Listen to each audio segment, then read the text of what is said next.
Yama yetiefo nyina kwaba na yenhye kasebo no ase. Yenhye kasebo na ase ayekasa ide afia ba anampanesi yedie.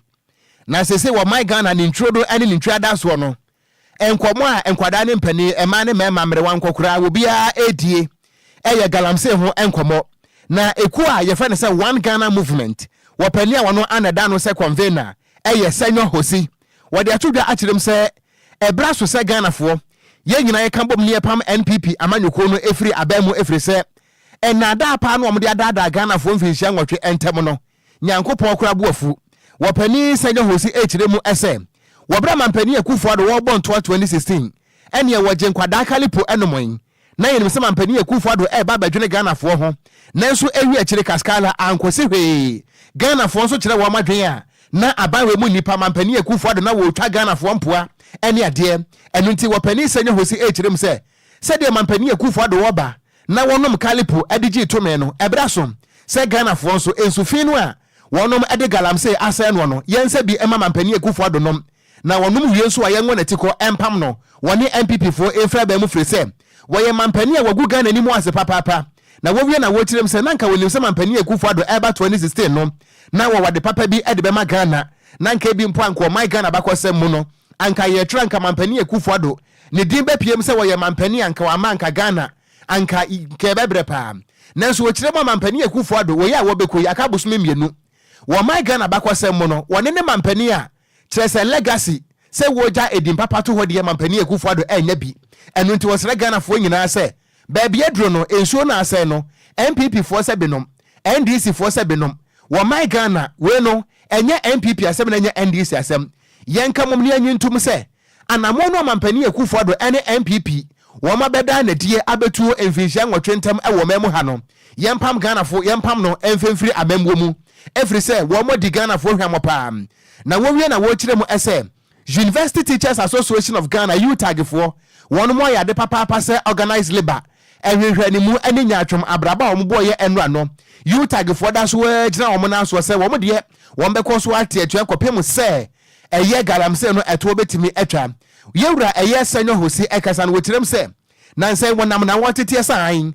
Lands and Natural Resource Minister Samuel Abujinapo akodi nkomo ewo baabi na nensam a okan nyina no ene se wono Samuel Abujinapo no ene tap eye pipe nsuo bi ana wonom senyo hosi echirem se asam a yewura Samuel Abujinapo kan ye no eye ntro eye na ada efri se ensuo ye a wo ka se enu bi na wobunum no se bi wo Samuel Abujinapo wo krama mpo wo musa ga na ensuo ye emfama na nom na ensuo no esan so pesa odada Ghana fo nti ana wo ka se wo nom bi wotirem se brasom se mampani akufo ado wanom kalipo ade abagitumi aguga nanimu ase a yemfa ensofie no mane binom na yempam wo mo efra mamum wakasa no emunsem ne. It's unfortunate that they don't seem as organized as they should be at this time. Our environment is not being destroyed for the good or bad of one particular group of people. It's being destroyed for all of us. So I drop my heart to the Ghanaians at UTAG who are sustaining the conscience of us as a country. We are here to let you know that everyone can do something about it.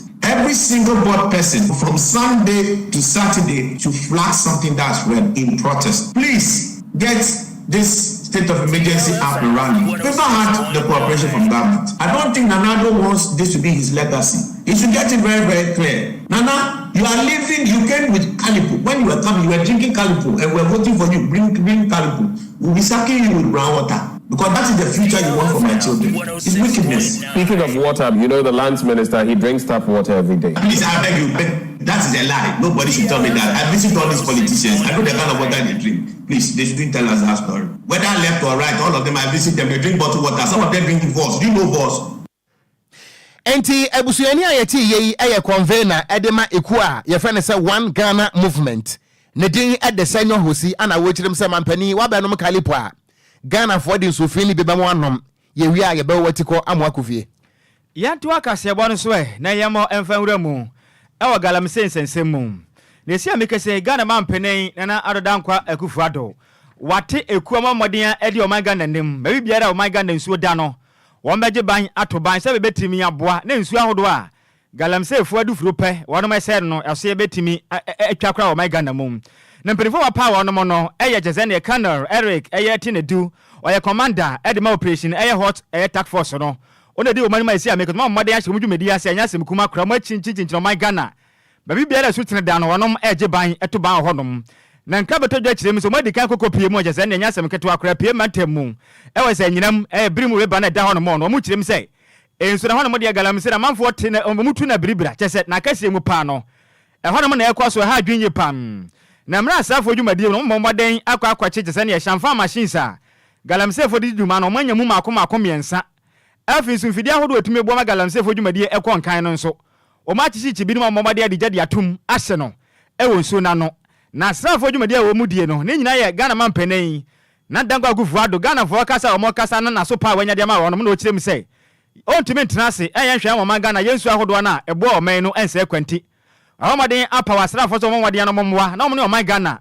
ejesa ade hia o mutu chese na efuma gudi a o mutu nkuma mu no nkamum no madwumaden na nipa ahodo o ma de mra hye o no nsem ese o ma Ghana so tire no emra ene wonom enie de se ameke se kopie mu apie mantem a sa eya river brim ne de se ameke se de eni adi brika chese wonsa ka bia wo hia se obetwati wo dia be hia ne se obenya chese na ebrodo pa no wonsa ka pe wa menya wia ne sa ade hye na senso se ameke se ade hye mtete anyina ne potem de nsu pade abawalem se sabe Johnson abo akokọ no ne mperifo kire mi se kopie mu o eye etiwa east ane ne wo anyina ne potem na wanom entimi ntenase ne senti o made ya tiabejeko ma made ya ehwemu pam de se ameke se Ghana de hye be na wotufu magudi a wonim na made ya wuro mba biara ye chese ne ensuo da se obetufu magudi de mperifo achewa waso ba ya shepa ne senti o made amane body atudwa se Ghana ni biara wonim na betufu magudi o made ya se obetulu kwampa so na wonim ukotunu ba bia ensuo da ne ye cheope e ba cheopa mamra ene wadin de se ameke se enka ne edi adanse pote se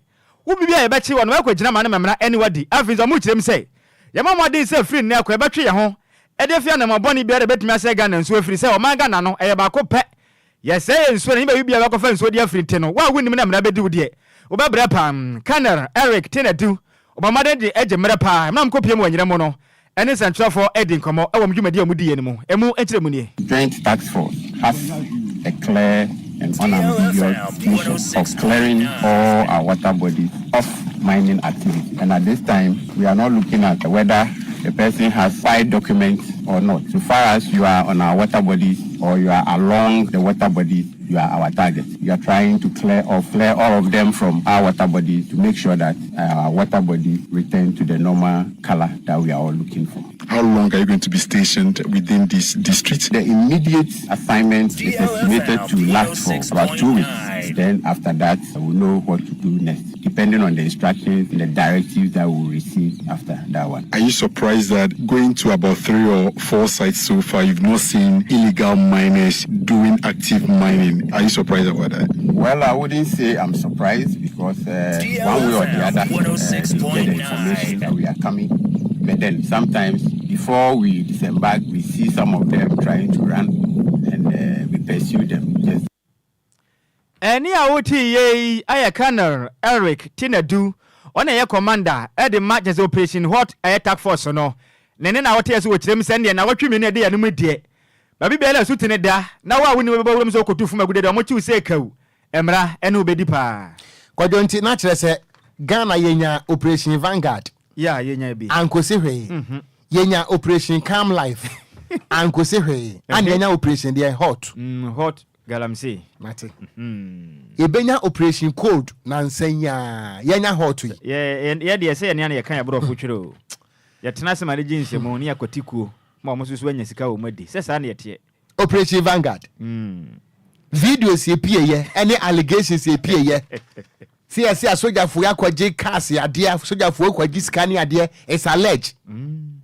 and yenya operation Calm Life and okra de he bobo say operation hot task force and e see dia nyimo my god kroma slogan ya ade o papa sloganeering ya kai miento akase ebo no eso ya busua ye to akase ebo no eso a ye da so agina mu e wo galamse nsensem a ene wo maga na nsuo adane tia mereke atri mu no emu na emrahye badwane a wote abanwa so wede ma takwa ensoayem wo yesoafo be de akira wo hwan sase ene wo bade agudie so metre deputy minister for lands and natural resources ne den ede George Merekuduka wo de ato Ghana fo nyina anim se aban ya wote so anasa MPP fo no wɔn wɔ plans pa wɔn betimi ama nsuo n'ani ateɛ na mmom wɔn ntimi mfa nya adwuma sesi a ate sɛ Ghana fo ato aba ɛsa de ama wɔn biem na sɛ Ghana fo bɔ mmɔden de tumi no ɛma wɔn a abosome mmiɛnsa ntam wɔn bɛyɛ nyankomadeɛ ama Ghana nsuo no nyinaa no ani ate abosome mmiɛnsa ntam na Ghana fo wɔn atimi anya bianom wɔde sansɛm wɔ nyinaa to Ghana wɔ kyerɛm sɛ wohwɛ sɛ ne galamsey no asia sɛ Ghana nsuo asɛ Ghana nsase na ama sesi a na asubɔnten adane anwea no a wɔka ne play sɛ the next MPP government no wɔde abosome mmiɛnsa pɛ ɛbɛhwɛ ama nsuo no nyinaa ani atimi ate ama yɛn nsase no nso no wohu kura mpo a wohu sɛ galamsey anaasɛ no wɔde sansɛm wɔ nyinaa to da wɔbrɛ a wɔkɔhyia small scale miners ɛwɔ Pristi Ahoni Valley mansie mu ana yɛwura mmerekuduka ɛkyerɛ mu sɛ ɛsanse ɛba bɛto aba no nti ama galamsey ho nsansɛm no ayɛ pii nso obi a ɛka bi na asɛ amanyɔkuo no ɛde dane amanyɔsɛm ne adeɛ nanso no ɛbɔhyɛ baako a wɔhyɛ Ghanafoɔ nyinaa no ɛne sɛ ɛwɔm sɛ MPP foɔ na ɛte aban mu deɛ nanso no plans biara no a wɔn bɛtumi ahwɛ ama nsuo n'ani ateɛ no ɛntimi nya adwuma sɛsi agye sɛ Ghanafoɔ asa ato aba ɛde ama wɔn mu biem na wɔn nsa wini election no a abosome mmiɛnsa ntam wɔn bɛhwɛ ama nsuo no nyinaa no ani atimi ate a wei ɛne nsɛm a Kwadwo ɔkɔ wate mate pa sɛ wokae sɛ Dr. Mahmoud Bawumia ka sɛ ne plans so wɔyɛ ne nyinaa sɛsi a wɔwini adeɛ ne wɔbɛyɛ ana ona bu mrekudu ka nso sɛ nsuo no deɛ wɔn wɔ plans a wɔn bɛtumi ayɛ ama ani ateɛ ne mmagye sɛ wɔn awini power ansa abosome mmiɛnsa akyi wɔn ayɛ ho adwuma Kwadwo meyam kura hyɛ me meyam kura hyɛ me sɛ amanyɔfoɔ no sɛ ya o wonim ɔko nsɛm bi sɛ ne mete anyam nwanwa afiri sɛ amanyɔfoɔ no saa na ɔmoteɛ na nokura wɔ mu ne saa na ɔmo nka nokora no nkyerɛ ne mmom ɛnɛ Nyankopɔn na aka na akoma na waka nokura wɔ mu akyerɛ yɛn saa na ɔmo nyinaa teɛ ɔmo su bɛn ɔmo de te kurom ha no saa na ɔmoteɛ wo betimi ayɛ ama nsuo no ate nanso wonya ne sesi a na ofi sɛ ɔman Ghana yɛ tim sesi ne ti di amanyɔfoɔ betimi ayɛ na ɔmo yɛ yana ɛnyɛ ne na yɛ hunu no wɔnom betimi ayɛ ne mmom ɔmo nim sɛ ɔmo twentwa ɔmo naase a ne sika no ɔmo nya bi adi na ɔmo ama yɛ ho akyere yɛn yɛbɛto aba wobɛhu sika ebedi ahim amanfo botom kurom ha konyamotre Omarion fa honorable mrekudu ka picture no sa fa to so biem because nye obi a nanim no ebusuan ba yɛn Facebook no so a honorable mrekudu ka Takwansayem MP why deputy minister for lands and natural resource natural say more plans more ahoɔden no more pepa no a mo betimi ayɛ ama galamsey na gya nanso no Ghana fo emre na mo sa wi ni bie mu abosom miɛnsa ntam mo de bema enso nani ate you see sa asɛm wei national women organizer Kate Jemfu anso aka bio wɔn nso sɛ yɛ beto aba ntina mampani nyai na se yeto aba ne wie a no ahya se sɛ wa fight you see Senator saa na ade ne tie DLFM 106.9 yes me samba bonti be kan se ekura na ɔkɔ mepɛ saa na ɔmo yɛ o ɔmo tete ɔmo hoto saa na ɔmo yɛ enti we na waka no ama yɛ hunu sɛ nsɛm ahodo ayi na Ghana fo bi kana ɔmo ka mo sɛ o we need evidence no ɛna egu so nkakra ɔmo de evidence ne ɔmo de ba saa na manyɔfo ne tie okurum a ɔmo afa Ghana fo sɛ be yɛ mmoa ɛne nkoa na egu ɔmo anim enti sabe na de ha me ne nyina ne sɛ ɛnya wɔn na ɔmo ayɛ ne ya ne yɛ ɛsɛ de nipa sabetu adi ɔmo ti ɛnya wɔn na ɔmo ayɛ o de ɛkɔ so na ɔmo Ghana yɛtena se ɛde ahyɛ amanyɔkuo mienu pensa envinjia maako aduasa mienu ni na ɔmo de agura atopre ɔmo mu ha no ɛnya wɔn na ayɛ yɛkɔ akɔto aba yi sɛ de bibia kwesi hɔ box ne besi hɔ no na akɔto aba na sɛ obi mpia wati kɔ sɛ kyenkyena atwan fa si suma wi wana decision yɛne decision yɛ tekie enti yɛ ne ama ɔmo akwanya de yɛ kan wako wɔyɛ nkwesi hɔ sɛ wadi kan ka sɛ yɛn kuma Ghana ni dabi nti wɔyɛ kan obi tifie na no ayɛ sɛ possible wadwa saa na teɛ no kra na yɛ mpɛ no ɛna manyɔfo ne ka kyɛn saa na ɔmo suma teɛ enti wɔko yɛnyɛ hu hwe Kwadwo ɔko sɛ meyɛ adwuma wɔ DLFM ha yi mpacho wutie me pa metie o pa na ebia mte asesi ai me wo pepa no me wa hoɔden no a metimi ɛde ayɛ bibi ama station ya pagya yie pa mesida bi mi fa sa anim de ne ma na emom sɛ minya general manager di ansa o ma sa ni so ade hunu na bam sɛ madwuma wura adade Lumba ATM yanko mpam ya nwumire ya sɛ na woni adwempa yes ɛwɔ adwuma no ho nko mpam ya nwumire ya ona bom de kudu ka asɛm anu ade yo ɔko asɛm na anu ya de na me de wo de me kan nyina asisuo nyina ne sɛ saa na manyɔfo ne tie na mpɛ de Ghana fo ne hu no saa na mo de okubisa o ye fiti ase se o manga na ye gebosia o manga na mu ase no fa so be ne yenya ene obi kwa kwatwa soka bet kura so oboje to wo so bisa se dia pa no mudi sika na ye wo Ghana ha enya MPP nko a o NDC MPP na omoti o manga na benwa so adi so a we ko na we yaba no de ba de pa no betimi de o mu sese mba ka kire Ghana se o mo ye de aboa wo man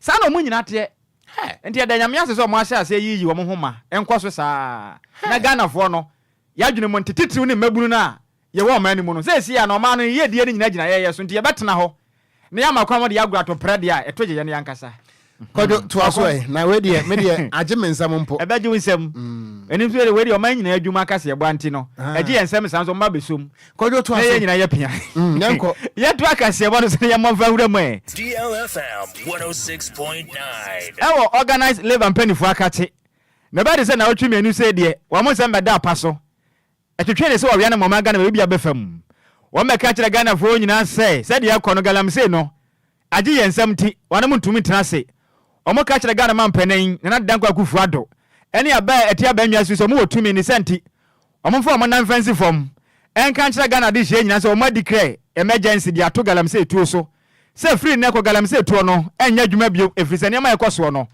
tan eni so enyan se betena ma Ghana mu ne yadi emrade hye ye nsam ne yatu efuma gudie wo nsuo ho na yasai esutina wo ma Ghana mu nyina da Evin so akwaya dananum pedi edeto wo ma Ghana yenso so ye beja hanom ede je nkyerema no so yese ni nyina mama dia yo ye kire e wo tsenda enne de ya da e ya hinu busu de to so du omo nkwa adwuma betena fia age busu ma ketu de gombotom na se so do mo kan abaye Ghana fo nyina kwakwa da dwon abaka kire Ghana fo sa na mo no mutu ye no Ghana man pei na dango gufu ado odi sepa de agwa kwa munti e mo de mo na so ni nti sa wo ye kire no wonom enye ntuatia ne biu na satan samba bo tempe ena Ghana mpenifo bi ne kwawdo bi asore pae ka se tiem se Organized labor mpenifo ndi se na mate enti ya pa na mo yesu ne ya sa no esma dada ye kokro da dwom mo de Ghana fo agura to pray o mo kirem sa na mo organized labor mpenifo atuo no ye ntimi mfa ya were mfa so mu bi efiri se wona mo nka no kre ebun po susu so mo akwaje tefa sika bi ahye mbotom ti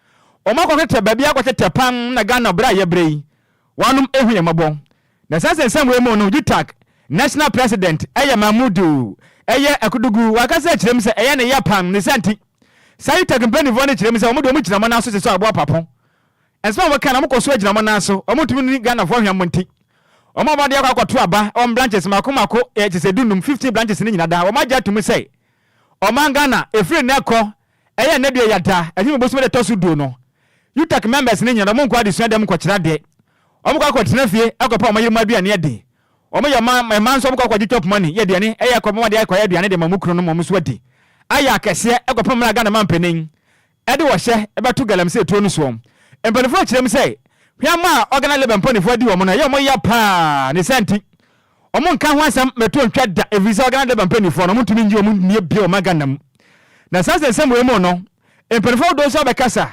security analyst professor akwasi anen wakasa kirem sei sana muntu a organize labor mpenifo tu ye ne mo ya ne senti o maga na fo pam na president adema utak Mamudu akudugu waje mani central for the honkomo emu kire mu nie for disappointment. I think every Ghanaian is disappointed and utak also rightly so, but of course the truth is that we already knew that this may happen, and so we stayed close and glued to our internal processes, and we saw that we are not swindled in any way. We may be disappointed, but we are not surprised, though.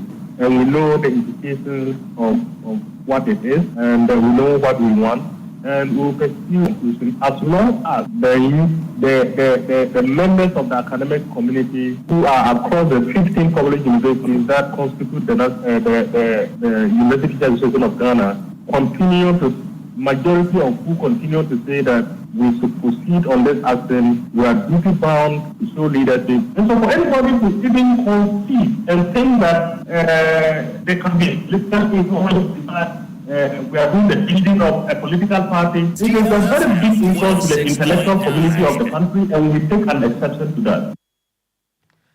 And what and utak president as actually say, what chance how do I cross one? Aha adwin ye pa na so yita campaign for the mujina na se aboa papon. What ma twi break. Anama na o matuo no. Omo say o machi da kopem say Ghana man pani ma say na adwen na galam say na ekoso no. Ode wa hyade ato so ma san aka say tirim say wo hwa na ma organa level pani fo atuo na aha adwen ye pa ni senti say Ghana fo beje o madi die. Enya de beje adwuma bi o my Ghana mu.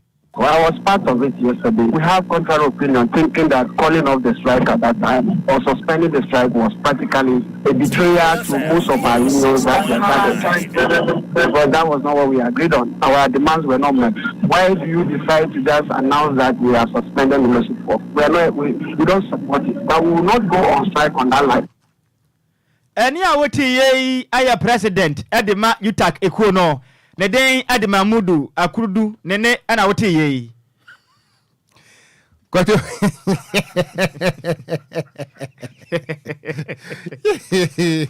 but I don't know maybe Kwadwo say news ni official sa na eba.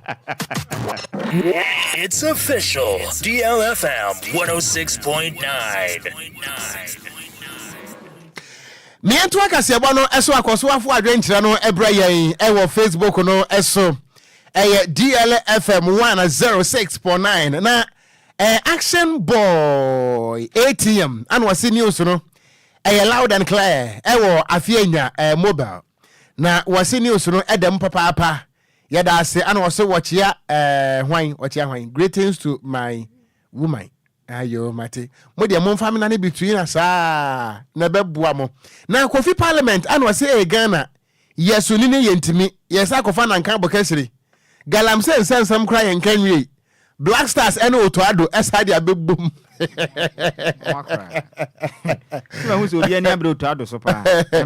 Na Ali Wadrago Owusu Steven and also news no a demo clear Damam City Saudi Arabia.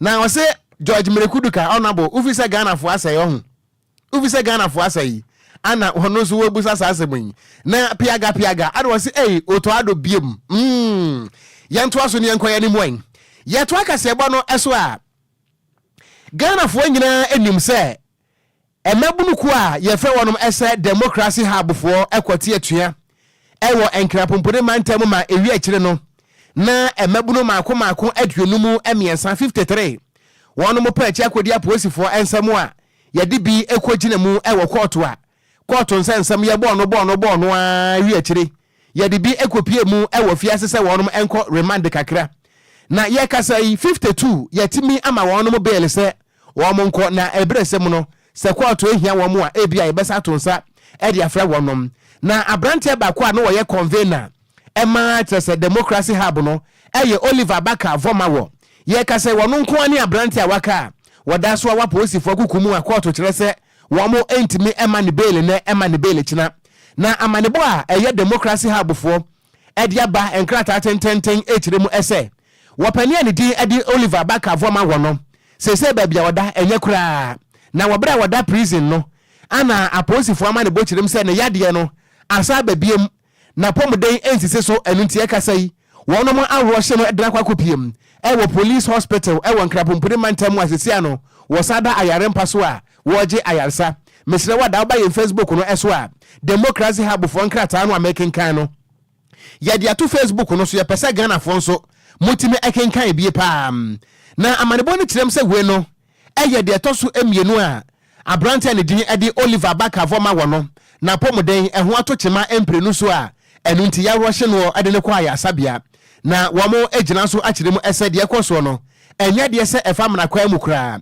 enunti democracy hub mpanifo yi ede nkrata ne ade srede eto Ghana fo mpanifo anim se adenti ana womatimi atena sa ye hwehan ama aposifo etietia abrante Oliver Baka Vomawo ne fa ahodie so na ase nipa bia kwahye kotu nachi etintim abrante ahyefo mu a se bie wonya ehomempo ana watimi ade agye ne ho enkwa na democracy hub fo ne kirem se anamono a wo maimu ase emra no ade Oliver Baka Vomawo nam so no wo mu kirem se enamra kwa mu we no eye unlawful detention at sekwati kwan Ghana Police Service epese wo mo fa so a wo mo ema abrante Oliver Baka Vomawo no ase ne kasaboa wo mo ekahye ne yam nanso wo mo ekirem se dabi ensuo to na se ebuko atwamansa ne ho de ebefo nanso nsensan ne de ewo hoda wo mo ekakire Ghana fo nyina se nia ekwo so no enya de se aban we betime kwhye court na chi ama Ghana fo ekasa aboa ka yem da na bo mo etirem se aboa ne se bi se wodagem na se womu yi a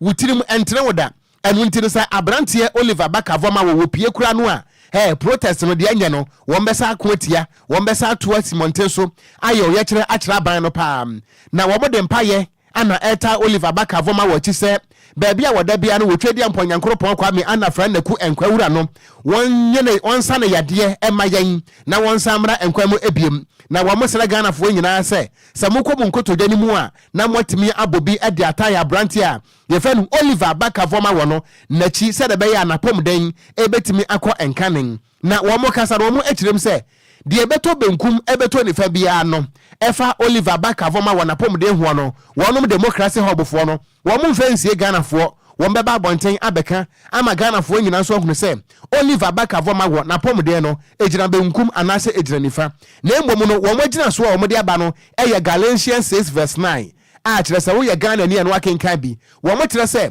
Galatians 6:9 ewo honti wo mo da so nsan wo mbekọ so akasa kopem se de ye na eyema o my Ghana no ebetimi aye adwuma enkrata tententen apie montre eso no democracy hub for mpanimfo ana wo nsa ehya quotation no mu yifre eye Galatians 6:9 ede na ho kominyanka ma kan wa ha brofo we say let us not grow weary in doing good, for at the proper time we will reap a harvest if we do not give up.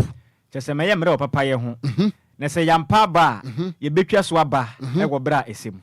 Enti Galatians 6:9 we ene enkurahye semo a democracy hub for e de ma Ghana fo nyina se Oliver Bakavoma wo ne ho ntono ne ho mfa no apomuden ne mai a police for awrohye no e de ne ko police hospital ne so Galatians 6:9 DLFM na so Kwadwo amen mo twaso oko yanto akase bo no so ene yemfe yani mfa nkire mu e wo bono matennim na ohene papa no na tra banwa so e de ma de hia wono mo jese bono doma traditional council no no kura so na ya president e de bambo no House of Chiefs ne den e de osajefo osiade yo agima bedu a otoso mienu na akasa ekirem sei ebeto odwo passe agenda 11111 project a Ghana man penin na danko Akufo-Addo ene MPP amenyoku atia banwa sikofa baaye no na Ghana fodo na ahyase hu se anoma we de enkoye tomo se ase atwetwe wano ma no agasa na nampo de na onse da nyi ni papa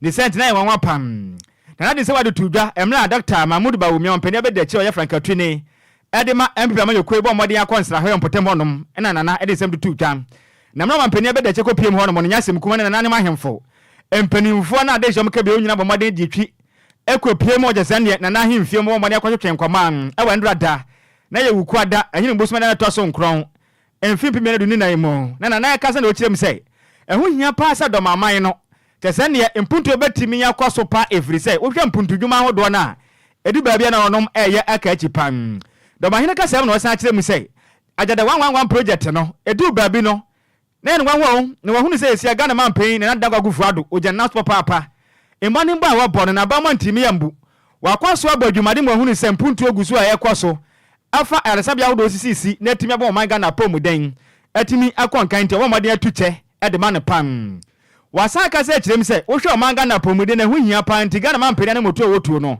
ebekwaye pa senti odana se pasa na moto we no ogusu a wotu do ma hene sa ka sa ye ade fa one district one factory ne ho o kirem se doma east ho no mo de nyame anim ne kurani dwumadie no ne ma kusu a ekoso kakra bibia ekwaye kakra na nso to so aban se Omobaden se dwumade wa hya so bobaden aso betimi dia kwa wie enti obona na baso pass onkoso amadwumaden na niama etimi enkoye pam osadefo osajoy osakase na osakire mi say vice president Mahmoud Bawumia obono baden say obopa de mano abato na yekomu no twede amponyankopon wo kanhira so a wonhira no ni hu afofie onde ontimi nkanchira Ghana de sesam koto abanfa ma no anaza mutuma ni sama yekona momu no ne dia ne say obompa ye edita na chipam na nade ne kasa ya bawe no osakase kire mpenifo say galamse na edeto de bia dro ne mu aja ne send Ghana man penin for na fasi form na fuma gudi ya nipa bi nam koti kwanso etu mo se o manga na yenso ne yakwaye no eto entimi twandi wakasa ekirem sen emra hodo a ebo man Ghana ya tena ye ene yesuo ni akwaye ho no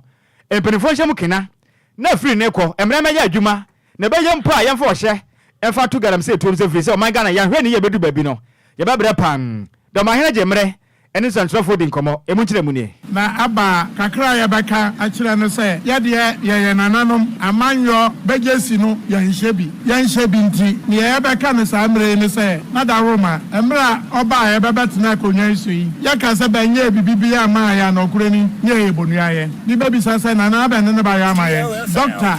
Gideon Boako a oye doma de hye emra okasa na oka ye sabi unie wa nhu hwe kra doma ngro asfalt ubehu ebi aba doma ahimvia enye no nko unyina hunim eye one district one factory ebi ewo doma is bewie hede nso nimsa brepa bewie sports complex basi ede amaye multi-purpose bewie hede nimsa brepa bebeba bewie na ede mfaso abraye maka ne sei awie esade asamre nhu pa ne sei agenda 111 yemubi bekosha ase yemubi ne Doubting Thomases ya ka se bentimi nwie 111 mu de nso social media no so a ene wo se sa adwumadie ba bi de te se ne ba wie ana sa akonani ekese adoma mane ha bi wa amasu eni a woti ye yo hene popo na tia ba nwa so e de ma de sha wono mo doma onu kure ya nso ene ye president e de ma bono House of Chiefs ne den e de osagefo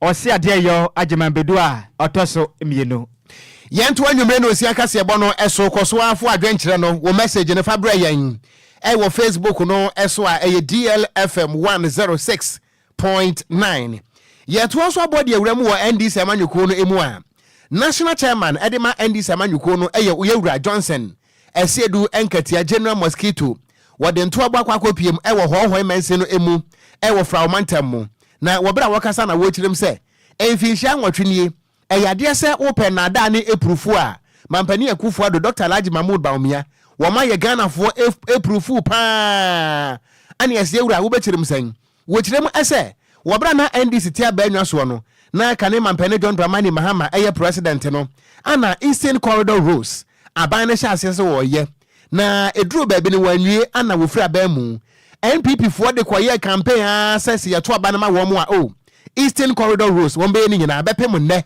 baabi yemfuturo baabi atache na Yewura Johnson seru nkatia etirem se adenti na Ghana fo ebe sa hwanyame anim akoto aba ede ama aban ya wo mo eye na adafo saa afin so wetirem a wo manfo ne adehia wonom ewo hohoi efiti bra John Peter Mewu ebeje akonya ne tena so se mara se bedwani empuntuo de ese bio abo hohoifo sese bi abo akonfam tire ho anenwen anu nti wetirem a bibia da di pefe se wo manfo ne adehia wonom ewo hohoi wo mo nuo mo ho pa so mo de akonya no ema eye John Peter Amewu enu nti Nyankopon eye adomu a twakoyo aba no wo mbeto e de maka ne mampani John Dramani Mahama na afenso no hoho ya konya no asa bedi NDC fo hobiem Johnson esiedu enkatia is coming back to NDC and NDC is going to move to the next level.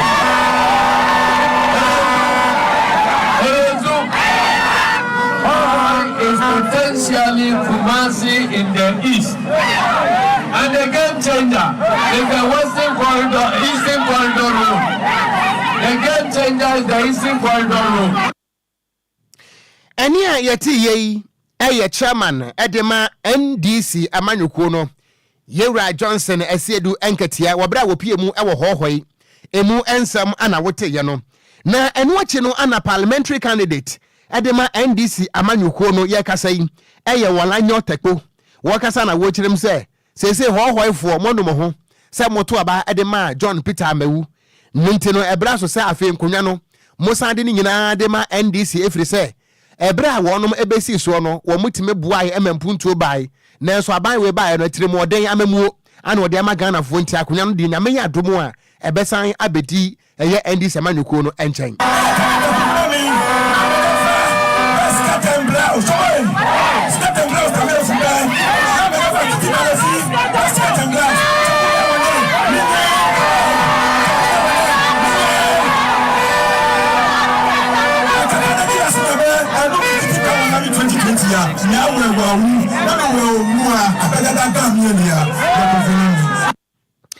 Any ayeti ye parliamentary candidate edema NDC amanyoko no ewo hohoi mense no emu ewo fra omantamu nedi ede walanyo typo ana wakasa ye na ebusu ne kura mo no ana yewura Johnson resedu nketia sa ba bia nya so pani ede ba asemo ana wase ba ko atiakam ana aside na atiakam mu kan ntam na ensu amuna yewura Johnson resedu nketia etiremu ese voter register no ho nsensem no ye kasa yi electoral commission wamani amanyuko no ene Ghana fo nkanwi nanso electoral commission pese wo faso a na kwati kwan wo ko print ballot papers no ede ba e wa bra voter register no wamadi nkan a raise say problem e wo ho nti adanti an electoral commission voter register na problem wo ho no one person will best solve one name ballot papers and our print here. Whatever plans they have in printing ballot papers, because ballot papers must be printed based on the finalized register and the finalized electoral code books, which are and ballot statistics, which are made available to all stakeholders. So we know they don't have anything to hide. That is what they themselves claim they will be doing. So I'm holding them to what they have undertaken to do. The answer is yes. I think you did very well in summary in school.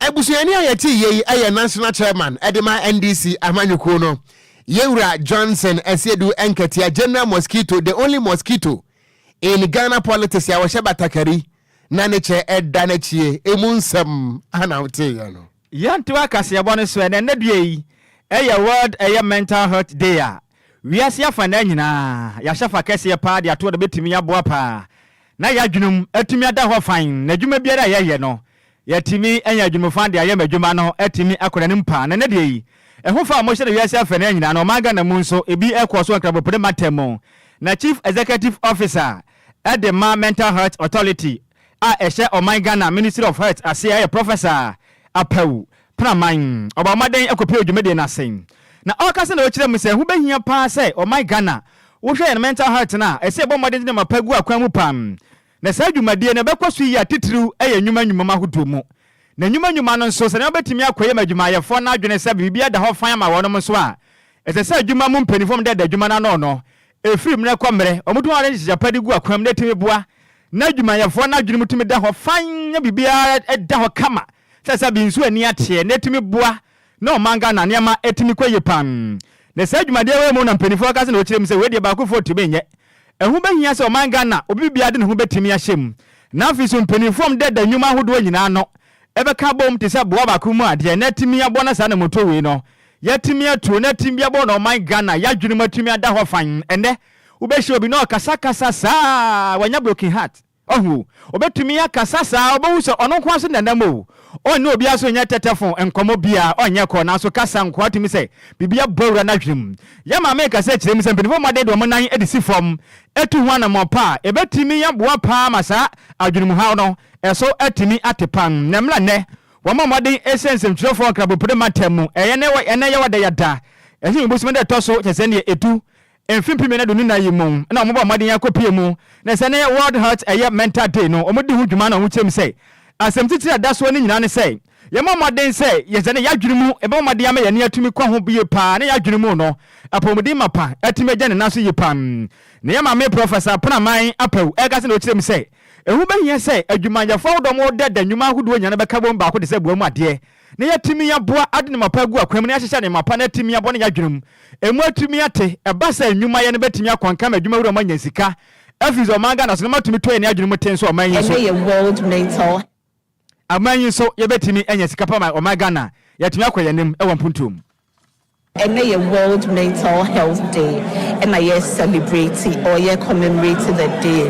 But the theme, for the day, it's time to prioritize our mental health in workplaces. The trend say, whether a formal and informal,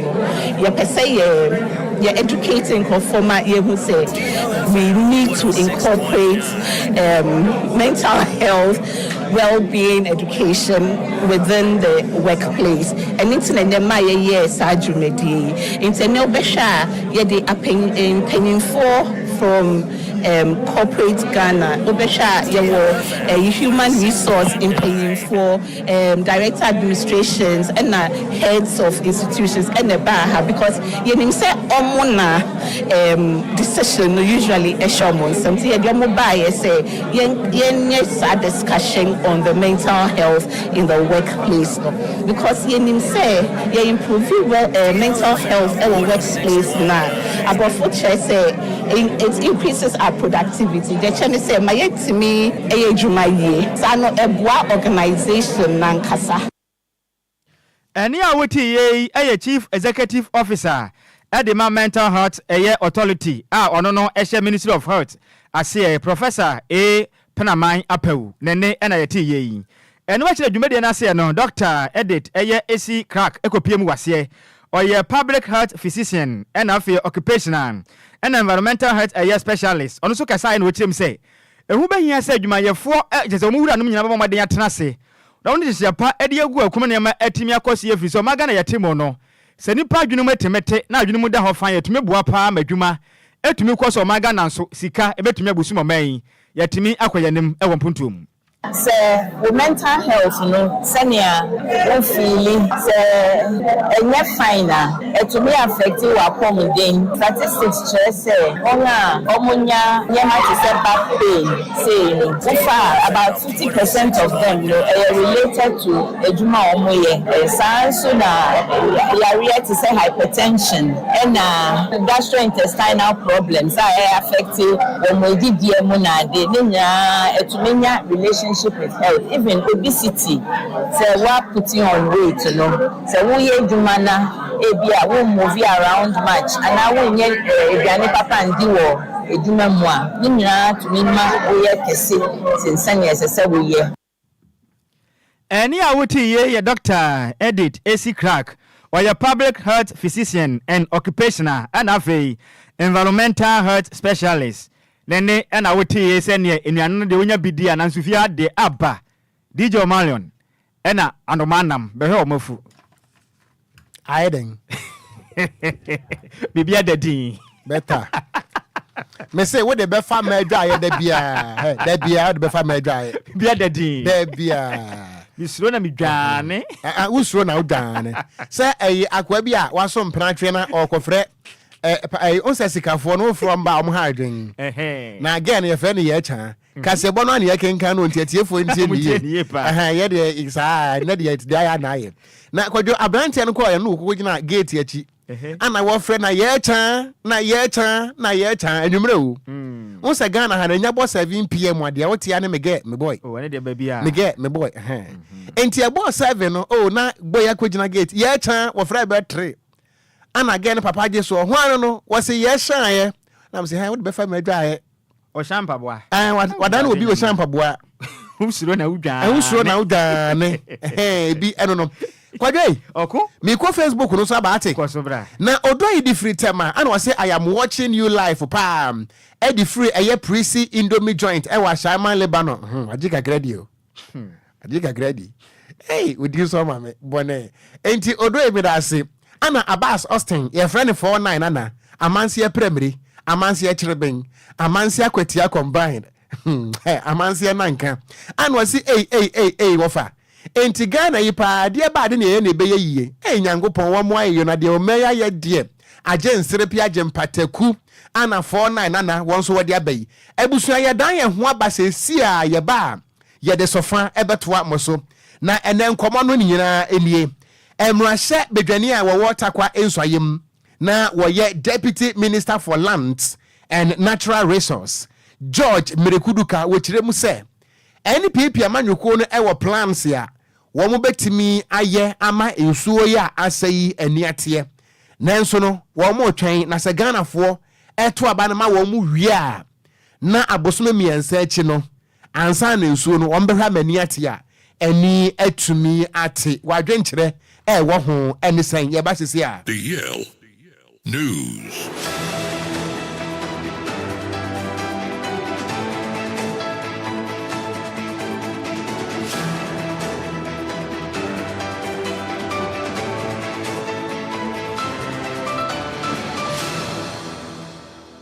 Yemati efu akwa ba na fe yenkwa homa no so ne yenkwa nkodi enkomo we ye friend sofa na yensofa 0534 050199 0534 050199 and 0593 40 65 65. Good evening. Good evening, Alpha. Me wa fa se be ni na afre me free hen. Me pa cho me ko ni me freshi Mamponten. Meku a Mamponten wasante mantem mamintie we. Me pa cho de me wa fa kan die. Ngongo. Alpha bibia me atu abana mo na fa de obeye. Medasi papa ye chia Mamponten for good evening. Over. Sak what there? Over Majo. Major so sak. And go forward when you hear the Omeko position. Omunsem bi kekano e the Omeko position. Of a diane say, e bi beka say, yen aduane boa ye din. Ah ombegina your friends say omamuka say aduane efo. When you know the Omeko position over. Oh, kwan ya de be nsuo yi a. O pese nipa wu anza no akoye nsuo ni yi. Oyem to aba mawie abosome miensa kiri anza na be nsuo yi. Na Ghana fo Ghana ebedu sata na Ghana fo nsuo. Ofa sango fo we am say omo ko school so omo adwen kitwe bi. E da ase. Yeah, Ewuradze, me da say good evening. Yeah. Me pa to wodi ne baby afre me free. Paul Kaswa mamintie o. Wọ́n ṣe ẹbí fún àwọn akẹ́kọ̀ọ́ kan wọ́n máa ṣe yẹ ká bí àdáńtẹ̀ pé ọmọ ẹ̀rún iṣẹ́ náà ṣe ẹ̀mẹ́ta ọmọ náà ọmọ yẹ ìtumọ̀ ṣe tó àbámọ́ ọmọdé olóòtú ayé ìgbìyànjú ẹ̀mẹ́ ti ṣe ọmọ àná ọmọ ọ̀sẹ̀ náà ìdí ẹ̀mẹ́ ká tí wọ́n ṣe ọmọ ọ̀sẹ̀ ní àkókò ọ̀sẹ̀ pa ọmọ àwọn. Me so me da say papa good evening. Hello, good evening. Oh, what package na so na wo bo man komo say. Good evening. Good evening, Oba. Me pacho odi de say na afre me friend hen. Oba, great you have been you. Maminti o great. Oba Kwanso. Kwanso. Kwanso si Kwanso. De na do ba ha nwumre yi. Oba me fa form yen kasa. Me fa form azo aya mama. Oh, just wa mama ni wa ajwai. Oh, anti konin so di na yi ni ba pa na che say me ho accept me papa. Oba and they are tough for girls pa. Oba, asemi a papa kan yi. Ya bonidin your friend George Mrekuduka. Ya bonidin. George Mrekuduka. Nti say wonu ma de ni ye. But abro ni be yi nti unpese obeye. We say no so oye doctor. No owo ne fielder. We obema ni pewu. Owua na yakoye yi agizi ka kese. Yan kasasa at least find something tangible, some PDD obekama nipa kuma to ne yem. This ye mu ba ben mu ansa. What a cheap talk. Oba, I'm here. Mera se papa, good evening. Good evening, Ofa. Me wofa se beni. Oh, wofa tree comfort wo pig farm. Anti-comfort. Bibi aboko die. Mwadu marako, Ofa. Yede nyame ase anti mientie o. Mpacho Ofa media ni se. O se me ba radio so na me kasa, obi peka se me kasa de dodo. Mumma konya so. Mo be dada ye ka kira ye se. Jo mama watina sika so. Jo mama ma sika nti o ma comedy nipa. Enti mumu ba ya wo beto ye. E ma go bie gane abefuotu amamu. Me ka se me magana menyi nyine ntie. Ya votu sesia sika ne wai. Ediane wai. De bie ye kasa. Oh, ediane bu ye de. She enomre kura mi koto ba ko pe 400 CDs. 40 CDs. 40 CDs, Daddy. One mambo be market. Daddy. Na utesi amumu ankata manu mukasa ni amuye me kasire kana for the hey say ye fotu man krofo ye bio ma bebia ye be kode oko osua ye tondo ku ne ba ku 10 CDs Bakuna bako TCD debiana me kasa me phone and fleck again. I won't do that. But I'm a Ghanaian. I'm a pure Ghanaian. So I must speak as a Ghanaian. To be this say, and I'm sure young Pania Nkumata, your woman 1953. It's in Jamaica, no. And you tell me sorry, I cannot make casa. Unim Niaoka. Jamaica, as you say, Nkuma Betumi, me, Nkuma Betumi, President Buzia Betumi, Atampo Betumi, Akufo Betumi. Do you understand? But if you see President Kufopo Anyani, but the president way no, what does not kiss you? Okay, na yes, onye bujom. Amu we mo bombo we say yes to mamo. Kana mo di ni manye me. E ka mo di sha yesu. Di ye bibi ma ye kuma to ye yama. Enye. Mo tell mu ye we mu. Hey daddy. Well, we are going to Mobia in the name of Jesus. Amen. Amen. A Christopher Nyinaje. So good evening. Good evening, Oko. Me pato within our friend. We are the mayor, Frank Naro. What do you bonnet? Uti bonnet. Radia. Maminti away, Accra.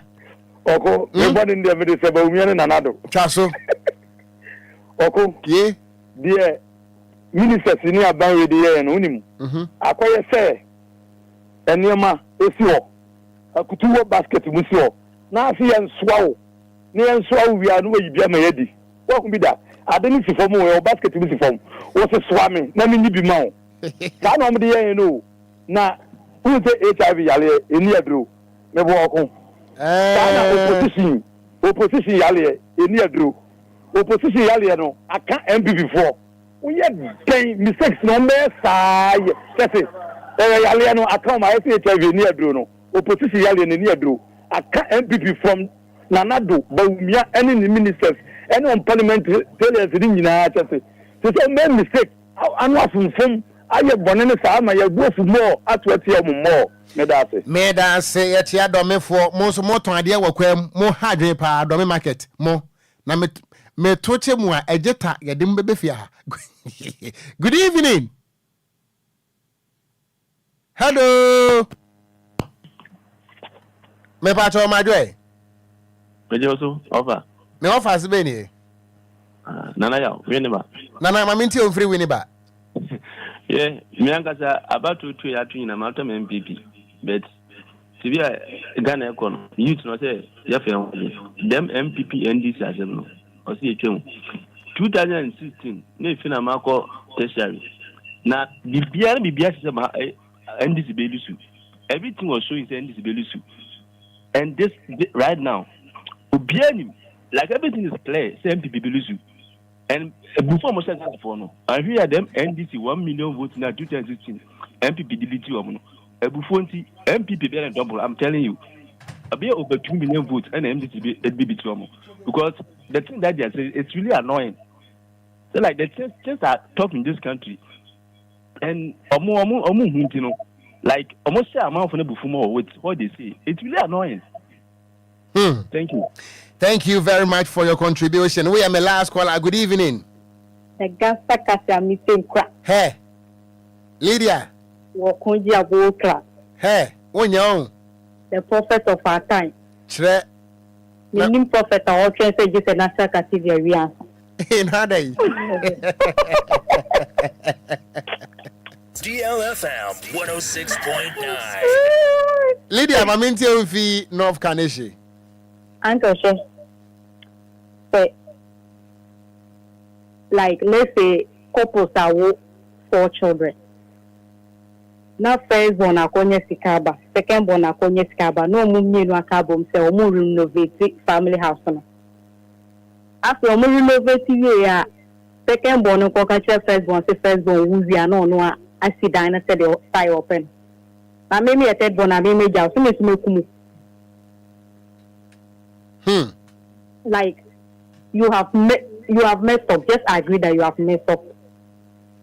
You are there adding oil into the fire again. I bet that. And then me, I don't blame anybody. Ghanaians na me blame them.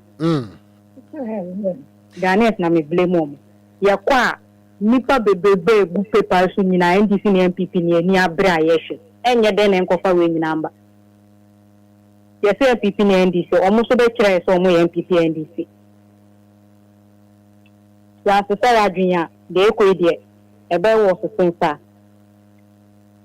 Meda se papa yentime mfa afrafo no ebiem Lydia ediyen awie ebusua kase bonde wo yedan ahaya na yedi besi ya Ghana fo ase DJ Omarion and de ko Facebook no so ne so a wo pele aneba the king is back to the subject wo po wompo mebo ne kwaye oko ekwa na wanim yo ni okunyen ko Facebook no so na ene eye me district pastor the day ede pastor Milo ata ochre your friend saying ni din na mabono bobiem pastor wo baifu bobiem ni din no eye pastor Milo ata ochre Milo ya yanum ya ne dia na enye ye die ni bi Milo van Ranjevat bi ne dia na mabono pastor Milo ata ochre oh ye district pastor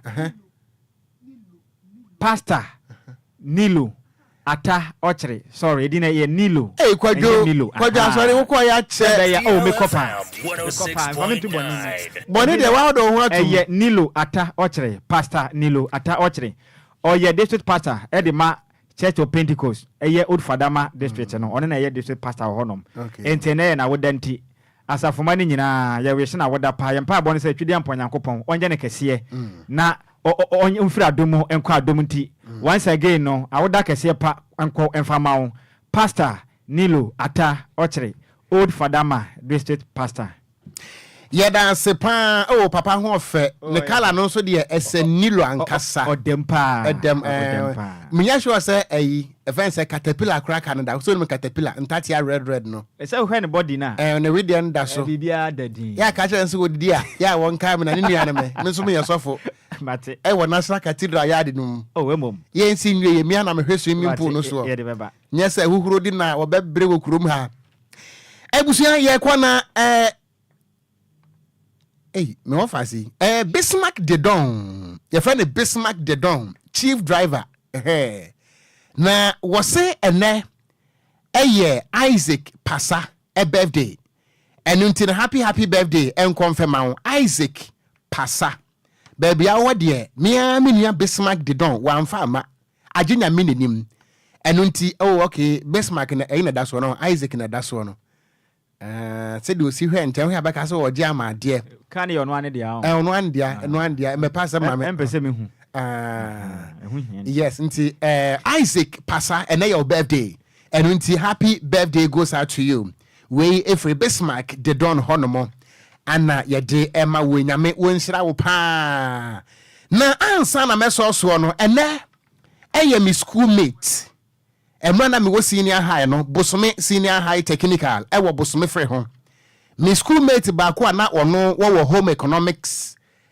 class na me so me wo general arts ye friend no Kate Asana ene ne birthday na ye ka say de Kate nurse ni wo Ahafo region enunti on behalf of the year batch and the entire students both teaching and the non-teaching staff ye wish Kate Asana happy birthday yempire en se nimdia no a woje ye ewo bosome senior high no Nyankopon fa bi nka ho na ene akoye nurse wo mo akokoduro adwuma no mu nimdie na faji nipa nkwa na koso aye wadwuma kama Awurade bambo ene ne hira enye kese ewo so and once again happy birthday goes out to you Kate Asana a former student ewo bosome senior high technical Kwadwo no ye me schoolmate wo se di na ye Kate dan Asana if you say Asana na omotonton we ye Kate Asana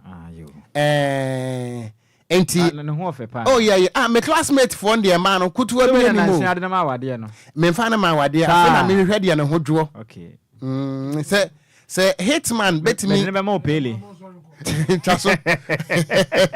And once again, happy birthday and confirm our Kate Asana, old student, Bosome Senior High Technical. Kwadwo, the whole Ghana secondary school back where your papa.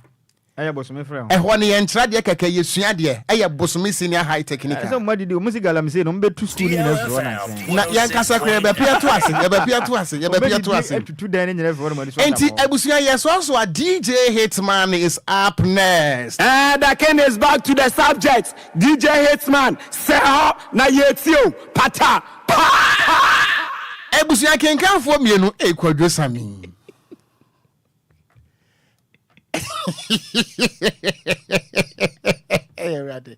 Edia na jeso gan stakatia mi tenkura Okogyeabour Ocran nene takura de Kwadwo krom twabewu de hye be ma 10 gram wa ewi ahofa adwame Nhyiraba Kwadwo Sammy bi yeko na afei awoso Hitman edi atoamso. And again is back to the subject. DJ Hitman say na yetio pata. News.